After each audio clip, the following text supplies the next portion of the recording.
Hi friends, आजची recipe आहे बटाट्याची भाजी, जी आपण जनरली पुरीसोबत खातो। त्यासाठी मी एका कढईमध्ये गरम तेल करून घेतलं आहे आणि त्यात जिरं, कढीपत्ता आणि कांदा परतून घेतला आहे। कांदा लाल होईपर्यंत मी एक मसाला बनवणार आहे। तर मिक्सरच्या भांड्यात आलं, लसूण, कढीपत्ता, सुकी लाल मिरची, जिरं, धणे आणि बडीशेप असं मी ग्राइंड करून घेतलं आहे आणि तेलात परतून घेतलं आहे कांद्यासोबत। त्यासोबतच मसाले जातील, ज्याच्यात असेल हळद, घरचा लाल मसाला आणि धणे पावडर। मसाला थोडासा लागत असेल खाली तर म्हणून थोडासा पाणी ॲड केलं आहे, मीठ ॲड केलं आहे आणि मग मसाला व्यवस्थित शिजू दिला आहे। त्यामध्ये 2 चमचे दही ॲड केलं आहे, ज्याने त्या भाजीला क्रीमीनेस येईल।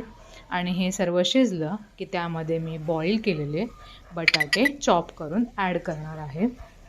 व्यवस्थित परतून घ्यायचं आहे। थोडासा पाणी ॲड केलं आहे गरजेनुसार आणि झाकून 5 मिनिटासाठी लो फ्लेमवरती कुक होऊ दिलं आहे। तर रेडी आहे आपली बटाट्याची भाजी। थोडीशी डिफरंट आहे पण पुरीसोबत खूप छान लागते, तर नक्की ट्राय करा। बाय।